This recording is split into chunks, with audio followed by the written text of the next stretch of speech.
नरेंद्र मोदी खुद को कभी लाल कृष्ण आडवाणी का शिष्य कहते हैं, लेकिन ये भी सच है कि आडवाणी की मर्जी अगर चली होती तो नरेंद्र मोदी कभी भी प्रधानमंत्री नहीं बन पाते, क्योंकि आडवाणी ये कभी चाहते ही नहीं थे। जी नमस्कार, मैं हूं आपके साथ नैना यादव और आप देख रहे हैं द किस्सा। एनडीए संसदीय दल की बैठक में नेता चुने जाने के बाद प्रधानमंत्री नरेंद्र मोदी लाल कृष्ण आडवाणी से मिलने के लिए उनके घर पहुंचे। आडवाणी अब बहुत उम्रदराज है, लेकिन एक जमाने में बीजेपी को जमीन पर खड़ा करने का बीड़ा उन्हीं के कंधों पर था।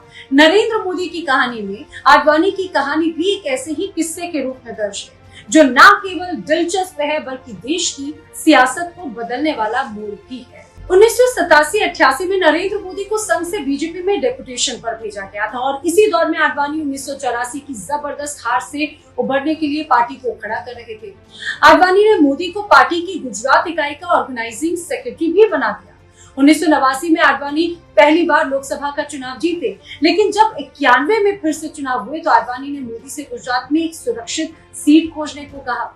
नरेंद्र मोदी सोमनाथ से अयोध्या तक की आडवाणी की रथ यात्रा की गुजरात चरण के प्रभारी थे और जिस अंदाज में उन्होंने उसे सफलता दिलाई थी, उससे आडवाणी बहुत प्रभावित हुए। अब ऐसे में मोदी ने गांधीनगर सीट का सुझाव दिया तो आडवाणी ने फौरन मान लिया। दरअसल आडवाणी जिस नई दिल्ली सीट से जीते थे, उस सीट पर कांग्रेस ने सुपरस्टार राजेश खन्ना को उतारने का फैसला किया था। आडवाणी जीते तो दोनों ही सीटों से, लेकिन दिल्ली सीट से मार्जिन सिर्फ 1600 वोटों का था। वैसे देखा जाए तो रथ यात्रा के दौरान का भी एक किस्सा है। जब आडवाणी रथ यात्रा से पहले सोमनाथ पहुंचे तो वहां पर बैनर, झंडे कुछ भी नजर नहीं आया।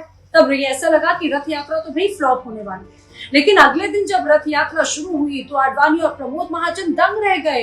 हजारों की भीड़ थी। उस दौरान तो प्रमोद महाजन ने आडवाणी से यहाँ तक कह दिया कि आप इस तरह की भीड़ की उम्मीद महाराष्ट्र में बिल्कुल मत रखिएगा। दरअसल प्रमोद महाजन की जिम्मे रथ यात्रा को महाराष्ट्र में सफल बनाने की जिम्मेदारी थी। आडवाणी जब गांधीनगर से लोकसभा सांसद बने तो उनका नरेंद्र मोदी से विशेष जुड़ाव हो गया और इसका लाभ जाहिर सी बात है मोदी को उस वक्त मिला जब गुजरात दंगे हुए।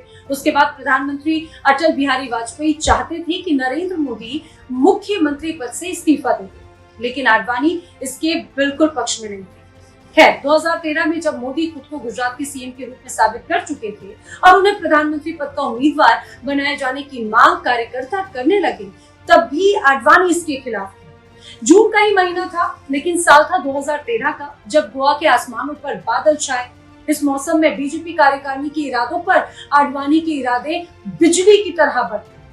दरअसल कार्यकारिणी नरेंद्र मोदी को प्रचार समिति के अध्यक्ष के रूप में पेश करके उन्हें पार्टी में नंबर 1 घोषित करने का मन बना चुकी थी, लेकिन आडवाणी इसके लिए बिल्कुल तैयार नहीं थे। वो गोवा पहुंचे ही नहीं।